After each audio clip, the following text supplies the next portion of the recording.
today's seminar, GCI seminar. I'm Louise Porter, for those who don't know me. I'm here with the pleasure of introducing Professor Geoff Alpert, who's going to be speaking to you today.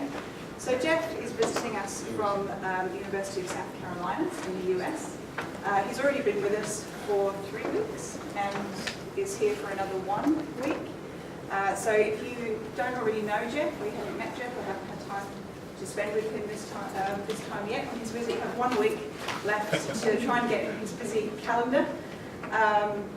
Geoff's been conducting research on policing for, let's say, a number of years, and has been visiting Griffith as well for quite a few years, and acting as an ambassador for Griffith criminology around the world. He's been researching police use of force, police safety, including pursuits and vehicle crashes. Today he's particularly going to be talking about black box thinking and organisational change and learning in policing. Yeah? Okay, over to you, Geoff. Thank you, Louise. Good afternoon, everyone. Pleasure to be here once again. So when I was asked to make a presentation during this visit, I was trying to think what would be kind of interesting and different. And I've been fortunate enough to have been doing a lot of training in the States on, as Louise was talking about, organizational change. Our police departments have some issues, and we're trying to figure out the 18,000, which ones need to change and how they need to change, and where we can come up with information to kind of assist them to think about it. So this whole notion of black box thinking, officer-created jeopardy, and organizational change really was one I thought would be interesting to explore. Now, have any of you read the book, Black Box Thinking? So well, you get up here then. You Well, I accidentally happened to start it on the weekend, so I'm 20% of the way through. Okay, well, you're going to hear a lot of... Do I need to finish it now? Yeah. No, it's actually about 40% of it, then it gets repetitive. Right. But it's a really interesting book by a journalist named Matthew Said, and he talks about basically how we can learn from and grow from our failures. And the concept,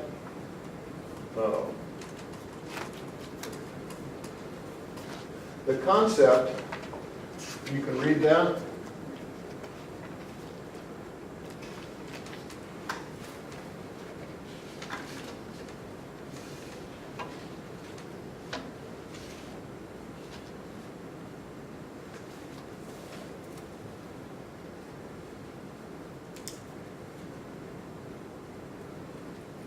So that's black box thinking.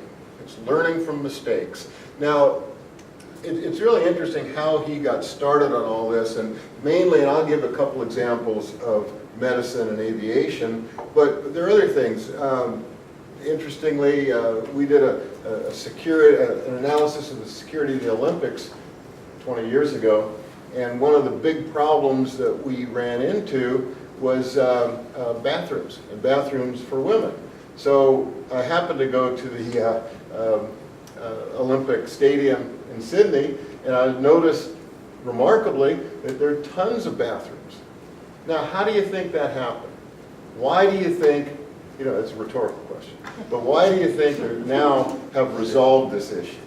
Many, many years ago, I had an operation on my shoulder, and I remember kind of waddling in there, and the doctor puts a little mark on my shoulder and says, well, this is it. A few years ago, I had my Achilles tendon replaced. Some of you might remember me hobbling around on a boot. Well, my whole ankle was painted green with a yes, and the other ankle was red with a no. Now, why do you think they went from a simple cross to color codes? Not a rhetorical question. I want to answer. Why? Too many stuff-ups. Minimize mistakes. Yeah, too many mistakes. We lose, I think the figure is 40,000, there are 40,000 deaths in America due to medical errors. And it's amazing, and I can't tell you the number of surgeries that are done on wrong limbs. So we learn from these mistakes.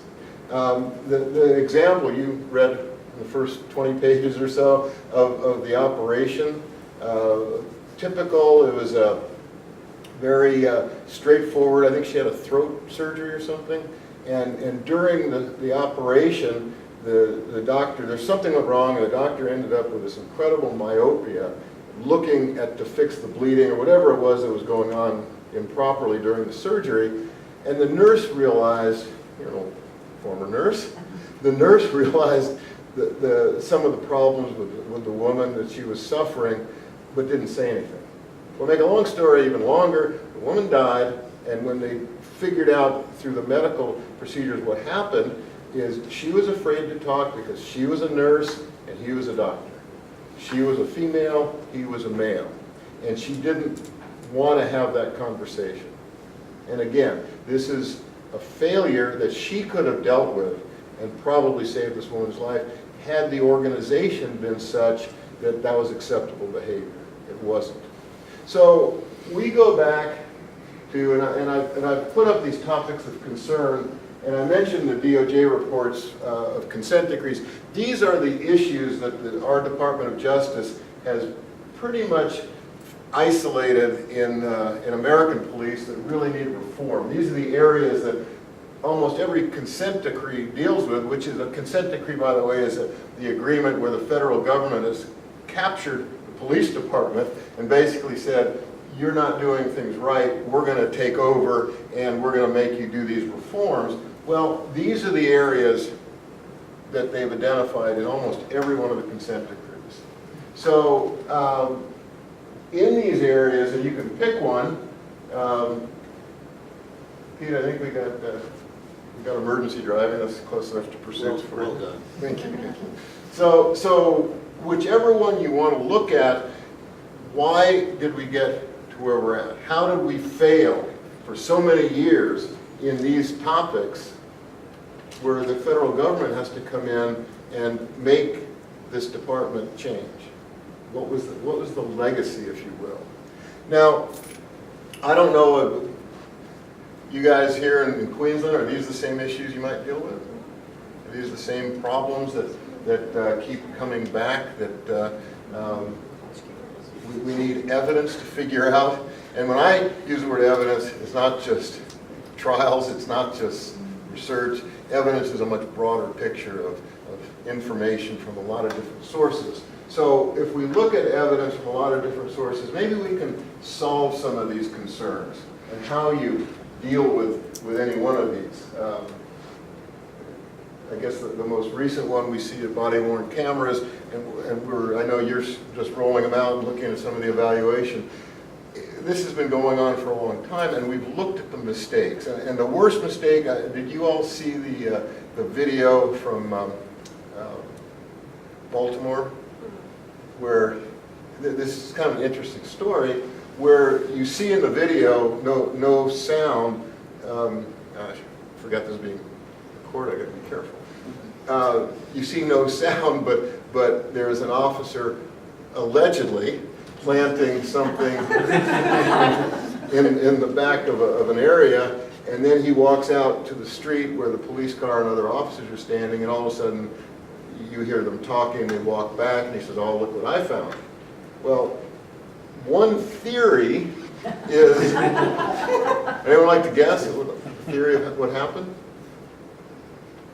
What happens with body cams? How do they work? When you tap them, what happens? It's recorded for 30 seconds earlier than the tap. I think this officer allegedly may have forgotten. So, technology comes a long way, and we can learn from our mistakes. So these areas are, and we don't have to go through them, but we can talk about them as we want later. So here's an example. And this is, again, a page I pulled out of the book, where during World War II, they created this composite of planes that had bullet holes in them, and came back, and obviously the bullet-free plane, and the strategy was to try to figure out how can we fix these planes so they don't get shot down. Any ideas? You can't answer. Any suggestions of how you do that? Yeah. Well, presumably you only have to deal with the bits where there's no bullet holes, they're the free fall parts of the plane. Okay, so in order to make an organizational change, if you will, here's what they decided to do. So you fix them where there were holes, because that issue is areas around the cockpit and the tail didn't need reinforcing. Now, how does that fit in? It's the opposite. Just the opposite. But this is what happened. I mean, this is the example Said gives in the book about as he said, they were considering planes that had returned, but not the ones that are shot down. And as he points out, it's the wrong sample. And we do this far more often than we should. We look at things in a way that we shouldn't be looking. We should look at it maybe just the opposite. And your sample sometimes will be different, and we've got to think through how in the world did they get this for years, where they were looking at the planes and figuring, well, we'll just patch up where the holes were. You know, it's just thinking. And this, because of the black box that we have in the airplanes, if you remember them, are basically this amazing amount of information that's captured, and that if you investigate, you can see where the problems occurred. Now, the lesson that we can transfer perhaps to law enforcement and any other organization is investigating the everyday screw-ups, investigating what has gone wrong to prevent similar failures. So I read an article the other day that kind of took this philosophy to vehicle stops. Now, you police officers in here done Jason, have you done a vehicle stop like that? But you remember, right? Yeah. Okay, so there are problems with vehicle stops. Officers, certainly in America, get shot. I don't know if they get injured here. I don't know the statistics here. They're horrible at home. But what about the car stops that are dangerous? Now, we've learned over the years there are techniques. You touch the car, you walk up, you look in the back seat, you do certain things that you assume will stop the failures. But how do we really determine what's wrong with the car stop? Have we investigated it? Have we really looked at the evidence that's available to see what the problems are? When officers get hurt, what are the factors? And this little article that I'm referring to was kind of an interesting way to look at problem-oriented policing and problem solving, because they collected data on car stops. And it turned out, I can't remember the woman's name who wrote the article, but she said it's communication. And one of her solutions, technological solutions, which I thought was really interesting, is what if you didn't have to get out of your car? What if you didn't have to go up and put yourself in harm's way? Where you could simply just communicate, maybe on the phone, by text, some other way of communication that's acceptable, to ask questions, to find out what you need to know, and then maybe even if you want to give a ticket, you can do it electronically. So you don't have some of that interaction, which of course creates a whole other problem. You don't have interaction. So ways to think about it. Some don't work, some do work. And you've got to look at evidence, and you've got to look at practice, and you've got to look at what's acceptable. So I think the fighter plane example is pretty interesting, where you can turn organizational change systematically, and you can create a learning organization. Now, I know usually when you do presentations like this, you don't really give assignments, but I'm going to give you an assignment. So, and again, you don't have to do this if you read the book. This is an example that we pulled from the book, and some of you may remember the Libyan Arab Airlines crash a few years ago. Well, if you don't, you can refresh yourself with your assignment.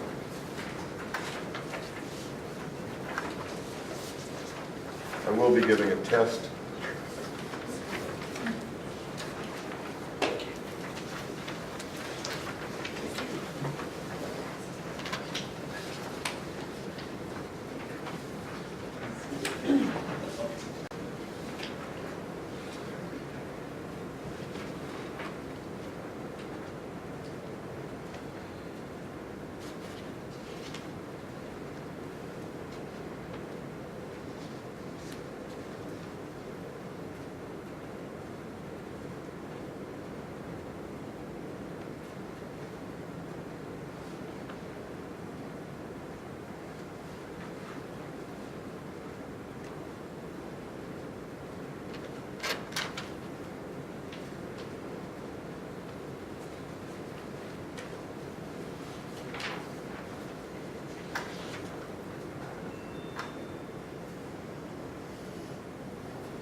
Okay.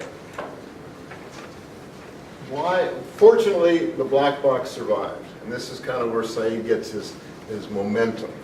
So we know exactly what happened. Do any of you either remember this or have any ideas you'd like to throw out as to what we learned and why black box thinking is so important?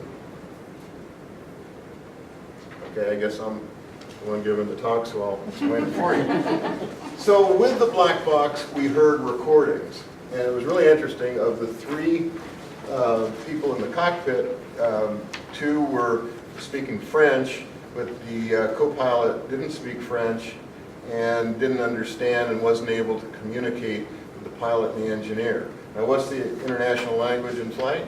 English. It's English. So they all had a common language, yet for some reason they weren't speaking. So we see, and the text that they provide in the book talks about all the problems that the co-pilot had, but wasn't able to communicate. Now, why he didn't speak English? Why didn't the nurse say something to the doctor?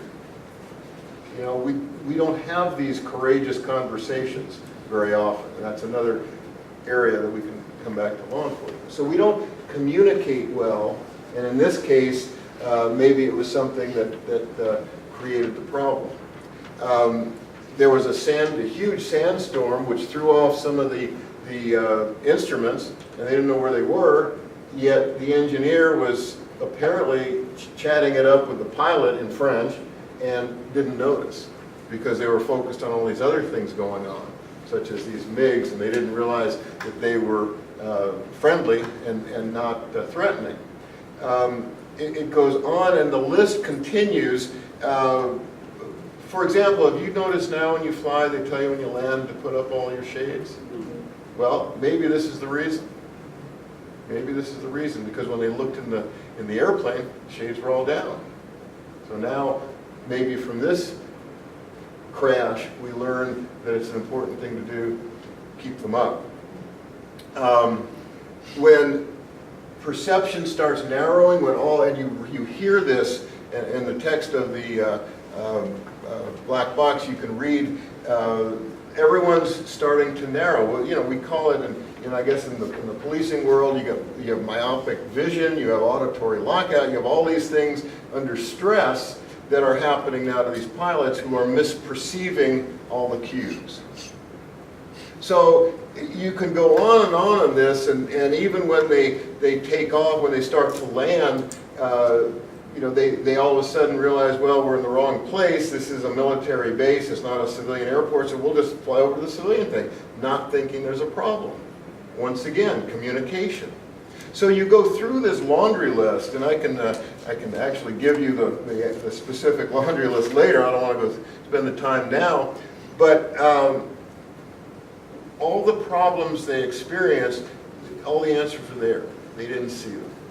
And they didn't see them because they weren't communicating. They didn't see them because they weren't paying attention. They didn't see them because they had this perception loss, whether it's the myopia of just looking at one thing and not paying attention to the bigger picture, whether it's language, whether it's flawed instruction about keeping window shades up and down, whether it's not noticing that the MiGs were friendly and not the enemy. All these things you learn from. And the last example I'll give you from his book before we kind of take it back to the law enforcement perspective is he noticed, he was reporting there's a particular type of plane that kept having all these crashes and near misses, and they realized that when they interviewed the pilots and they who survived and they saw the ones who crashed through the black box, that their two switches were right next to each other. As the pilots were focused on the myriad of gauges, they'd reach over to put the wheels up, and they'd hit the wrong switch, which was the flaps, and the plane would go down. So, how do you fix that? They put a little rubber tire on the switch, so you could feel it. It wasn't just visual, but it was a different sense. So, after that, no problems. So, there are a lot of things that are simple fixes, and some things that are big fixes. Now, if we want to go back and talk about, my favorite topic, use of force or some sort of interaction between police and civilians, we start looking at what happened. We start looking at the interaction, the encounter, what was it, and then at the end of the day, why did the officer pull the trigger, or why was force used, or what was the situation. So, we go back to the 80s, because it was the 80s where these phases of encounters were developed. And I think this is important because we start looking at not just the final frame, not just pulling the trigger, not just using force, but how we got there. Now, if we had a longer time today, I would have shown the Tamir Rice video. Are you familiar with that? Where the 14-year-old youngster was killed in Cleveland. And at the end of the day, everyone in here would have shot him if you were so inclined. Because he turned around with what looked like a gun pointing at the police officer. So no one questioning the final frame. But if you look at the video and you listen to what was said and what was not said, then you start wondering, how in the world did this happen? The frames, and we'll kind of go through this a little bit, but if we start thinking about what the police officer might know from the radio. Now, in the case of Tamir Rice, the radio, you listen to the 911 caller who said very clearly, this looks like a young child, looks like it could be a fake gun. None of that gets to the officer. Not sure it would have mattered, but it starts going down the wrong path. So when you start looking at use of force encounters, or shootings, if you will, uses of deadly force, you got to start with what did the officers know? And I was part of I presented evidence to the coroner's inquest in New South Wales on the Curdy incident, if you remember the Brazilian student who was killed. Well, he stole cookies from the store, but it ended up to the police officer as an armed robbery.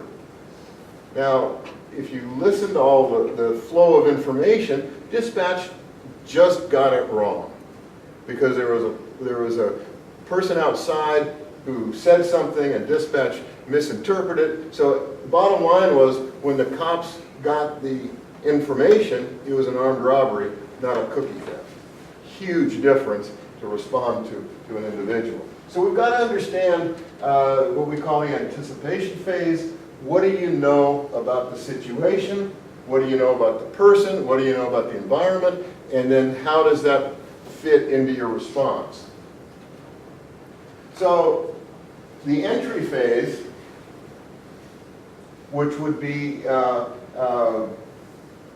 understanding where to park, which is pretty important if you're going to a domestic violence call. If you're going to certain kinds of calls, you may not want to park right in front of the house. You may put yourself in danger.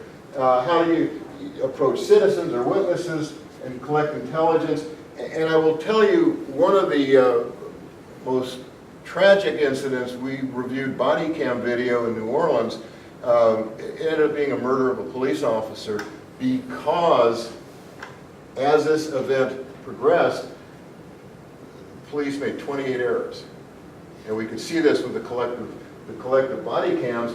Not only did they park in the wrong place, but the critical errors, they didn't search this guy. And as they went from one officer to another to put him in the car, they didn't search him, and they handcuffed him palms in. All mistakes, all against policy, all against officer safety. So he gets in the back of the car, and as they're driving to the watch house or the jail, he reaches in his crotch, pulls out a gun, and murders the officer. You know, it's absolute tragic that happened. An officer's dead because his fellow officers didn't follow policy. And we've got it all on video. So as you get your video rollouts, hopefully you won't have that kind of mess, but you'll see what happens during the whole event, not just the final frame. You'll learn from the audio what happened, what was known. You'll start to see what the officers did as the encounter progresses. And all of these things are important. And they're important because you go back to the surgery, you go back to the airplane example, you start learning where the mistakes occur. You start learning what the patterns are, and you correct them. And they are correctable. So we move on to the information exchange, which is information gathering. What do you know about this person? And again, here in Queensland, you probably have better technology than most of the departments in America because of Q-Prime. You know about this person. You can immediately get information, which we don't have the benefit in most of our departments. So you have an idea of who this person is, what he or she has done, and you can start an information exchange. Information exchange goes both ways. What do you know about this person? What do you need to know about the event or the encounter? What do you want to tell this person in order to, do an apprehension or make an apprehension without using force or without escalating? All about the communication, which we lovingly call at home de-escalation. And I think you, in your use of force, the communication now has ringed the whole event. So I think it's really important.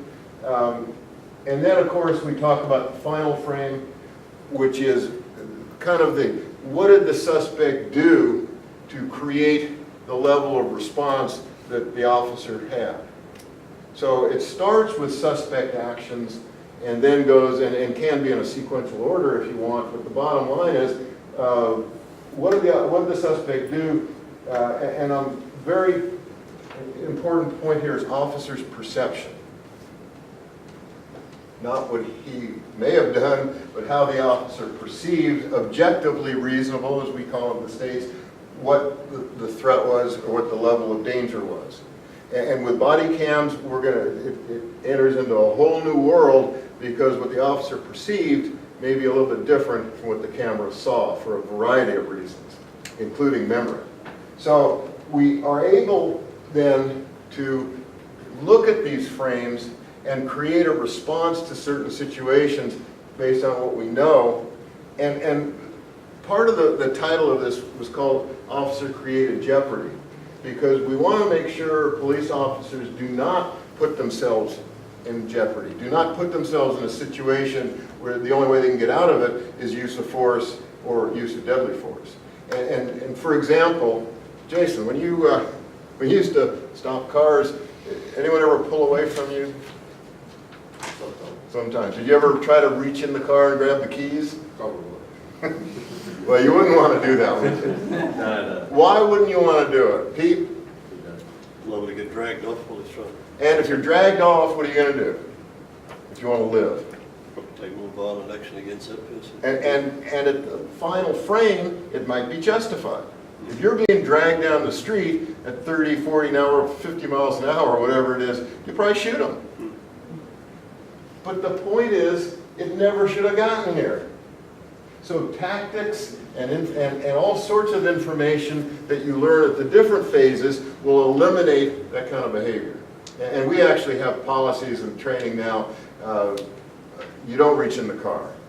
You know, if you may ask the guy for his keys, if he doesn't give it to you, you got to deal with it, but you're not reaching in the car, because that puts you in a horrible position. So we go through and we can figure out all sorts of patterns and trends in this behavior, and then go back and try to fix them. May not be the right word, but certainly get more information to the police officers, so the next time they have this situation, they act a little bit different and hopefully better.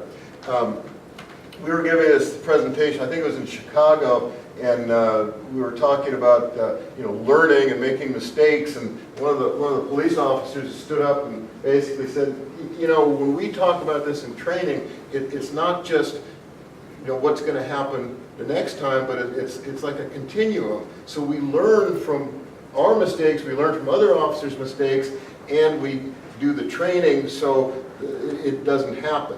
What they've done, and the Officer Created Jeopardy training is really interesting, they get officers to come in and talk about what they did that was improper. They get officers to come in and talk about their mistakes that they've made, and then how they would have done something differently. Now, sometimes our debriefs aren't as complex and thorough as yours, and we don't get a lot of the information, what the choices were, what could have been done, how this could have been done better. And I think that's a really important part of learning, is trying to figure out, not for this time because it's over and done, but for the next time, what could officers do that would keep them safe and still have the proper law enforcement actions. Now, I think at this point I'd be happy to answer some questions if you have them, or I can keep going on examples. But let me stop for a minute. Kate, you promised you'd ask me the hard question. I have no questions, Jeff. Yeah. I have a question. So, my background is not at all in policing or police use of force, but it's in child protection, which is a place that we think of as a high reliability place as well. We're trying to avoid these severe catastrophic events, children being maltreated and child death and that type of thing. So we've had a long history of that very similar approach of what we think of as that black box thinking of trying to review these critical incidents, these severe events. And my question is, in child protection now there's more recently a push to do the exact opposite of that, to say that these processes of audit and accountability become sources of failure in those systems, where essentially every time we find another problem, we ad hoc create a new policy, create a new process, and then we find a problem with the accountability process. We put an extra layer of audit above them, another layer above them. And it reminds me of Sidney Decker's book about drift into failure, which is use the airline industry as the quintessential example of the of high reliability systems that fail because of too much complexity, because of too many ad hoc fixes, and he calls it hunting for broken components. So my question was really, what's your take on this, your response to that critique of this approach? Well, speaking of failed systems, do they have this thing turned up to like 300 degrees? Am I the only one who's getting a little hot up here? Can we fix it, or is it just a failure? I don't think we can No, just. all right.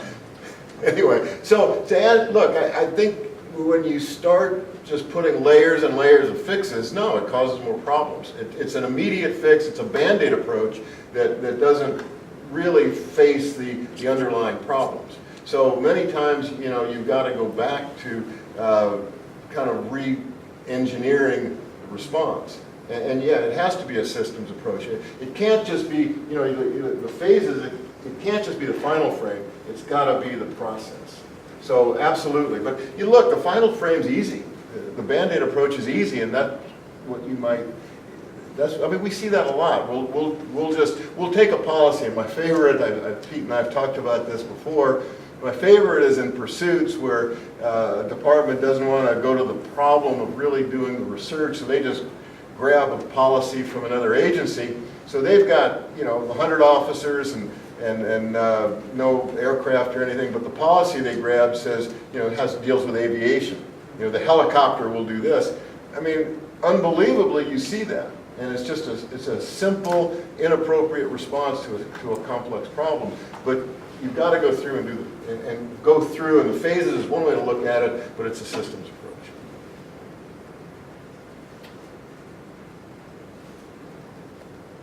I think what our colleagues also suggesting there is I saw it in the QBS throughout the 80s and 90s as well, where it was more of like an organisational back-watching exercise where every time something would go wrong, they'd write it into the manual, and the manual turned into 2 volumes, yeah. And then it got so burdensome. Thank God for electronics, because in the end you didn't have to replace pages after pages, and it became ridiculous to the point of, I can still remember, sounds common, what to do in the event of crocodile attack. And you think, God, where are they? They're only up north somewhere. Instead of thinking for themselves, everybody had to consult the manual, and it kind of, in the end, it kind of outweighed rational thinking by a lot of officers to use a bit of a. I can still remember. I'll quote Assistant Commissioner Bob G. And he always said one thing. He said, "If I could get the manual down to the 10 Commandments, I'd be a happy man."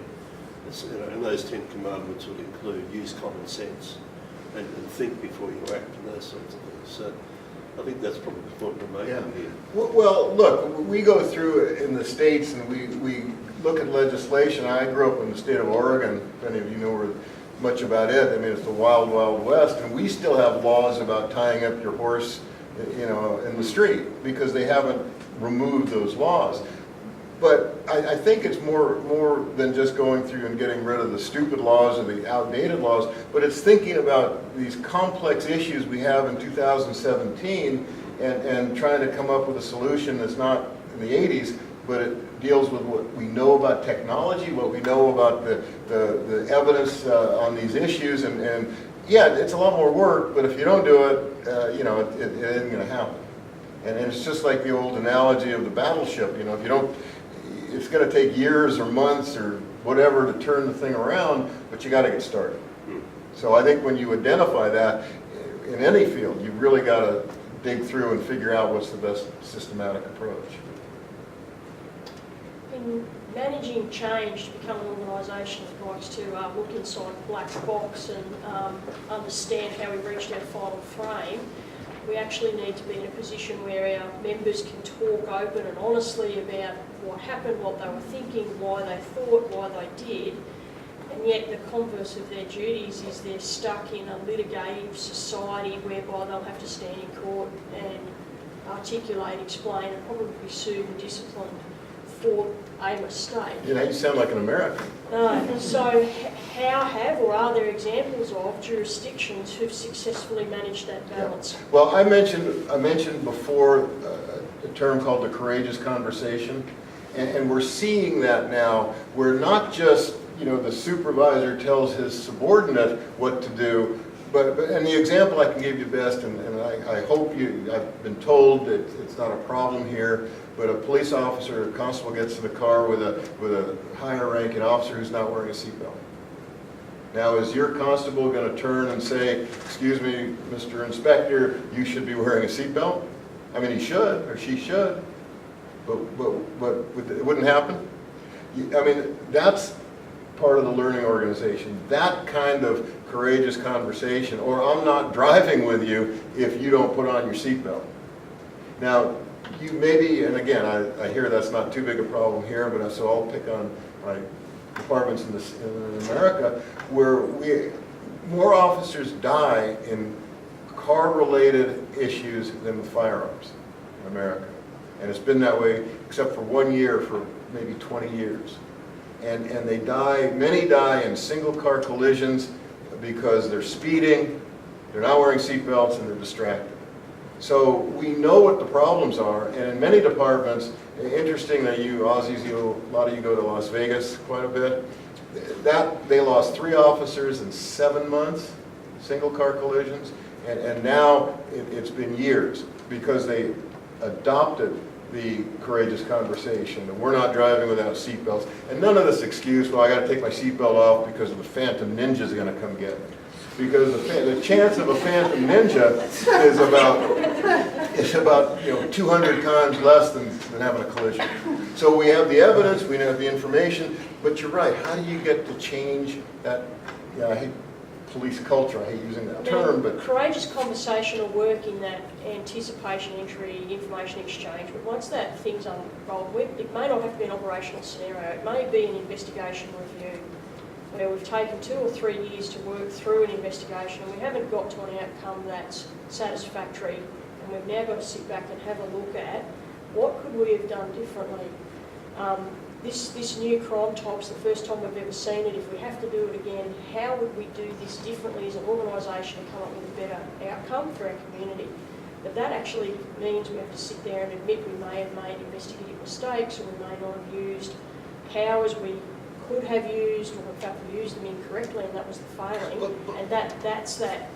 But let's go back to your point, and again, I don't know the litigious nature of Queensland, but in America, that would be shown in court.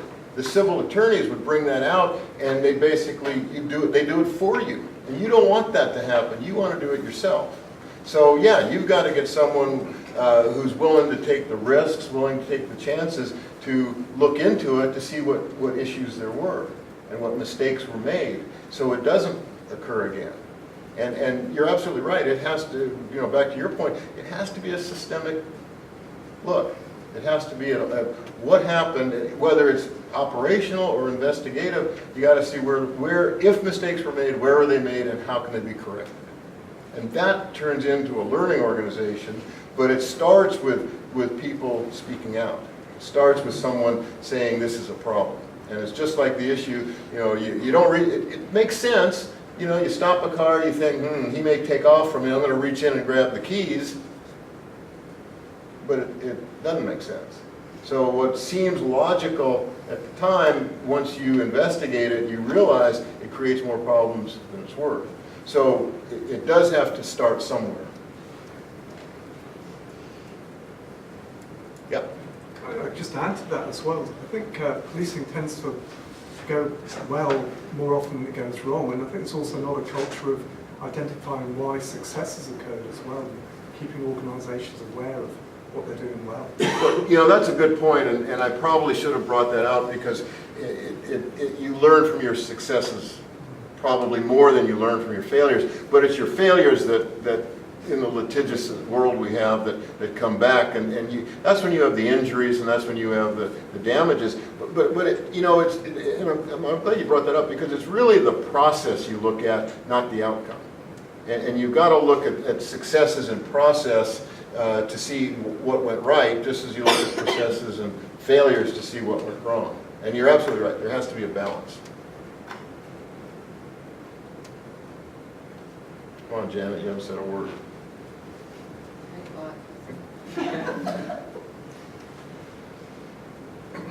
So Jeff, do you have any reflections on, so one of the issues you're talking about is maybe moving to a blame-free culture organizationally that allows you to be a learning organization. So is there any evidence in the American context, in the policing organization, where that's occurred to move away from toward a blame-free culture and away from disciplinary culture, which has a competitive edge to it? I mean, how do we make the shift? Well, we're not seeing the shift so much as we're seeing people stand up and just say, you know, I made a mistake, well, the consequences are over here, but I'm willing to explain my mistake so you don't go through it. And we're starting to see that quite a bit. We're starting, in fact, you know, it's usually, oh, we can't talk about it because it's an ongoing investigation, and back to your point of years and years down the road, we're seeing officers basically saying, I could have done this differently, I'll share my story. And that's very powerful, because, you know, you're right, they may be, well, usually discipline's been dealt with, but certainly not lawsuits and everything like that. But yeah, it's admitting, you know, we see with pursuits, we see with uses of force, we see on videotape and now with the telephone videos, so many things where, you know, the police chief, instead of hiding it or saying, well, we're investigating, we can't talk about it, to come out and have some transparency. Because that's what's going to, you know, that social capital is what's going to keep the place calm, as opposed to, you know, we're not going to talk about it because we haven't done a 2-year investigation. So there's got to be steps along the way where you are transparent. And I've seen, I just happened to be in LA some years ago and turn on the television, and there was the head of internal affairs explaining a shooting that just, a police officer involved shooting that just took place, and he had graphs and cars and diagrams and everything else, and, you know, it was fascinating. And then 10 minutes later, I'm scratching my head saying, well, he said nothing. He just said, this is what happened, this is kind of the bare bones, but it satisfied an appetite. So all of those have to occur. There's got to be the transparency, there's got to be the willingness, which is the cultural aspect, to talk about choices that you had or you didn't make, and situations that went really well because this occurred, because this communication was proper, and because we didn't rush in, we waited back, and time, you know, time and distance equals safety, and we were safe because of that. So there's got to be this willingness to discuss. Otherwise, we're going to stay back in in the trenches where certainly we are in the States in many departments. Do you see that more with consent decrees? So you put up that slide at the beginning with all the consent decrees. Does that kind of force the agencies through this process? Absolutely, because what's happened, I mean, I can go city by city, but and a little bit. Well, let me rewind the clock a little bit. In the mid-90s, Pittsburgh had one of the early consent decrees, and they ended up 4 years later getting out of it. In other words, they went through the process and became a much better department. The one I'm working in now in New Orleans, which was, how do I say this on camera, it was not a very good department. It had a lot of concerns, and off camera I'll say more. But today, it's an amazing department because it's been forced to go through all of these changes and all these processes. And they do have a courageous conversation culture now. They do have a peer help that's probably the best in the country, where they can go get assistance from other officers. In fact, if you go through the course and you graduate, you get a pin, so officers will know you've been through the training and will not have a concern at all about telling you something that they're asking you or having that courageous conversation. And that's been a really interesting and positive change. So yeah, that's happened. The question now is sustainability. Once everything goes away and it's over, will it stay proper? We don't know yet.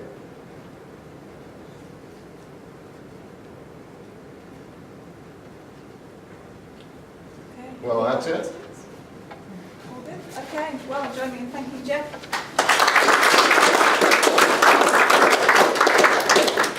There will be drinks and nibbles at some point, 4 o'clock probably. So if you'd like to hang around for that, then feel free to come and chat to Jeff a bit more. Thanks, everyone.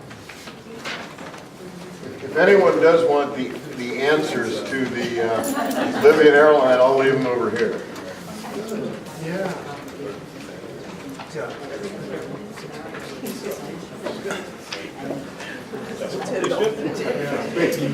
Moving away from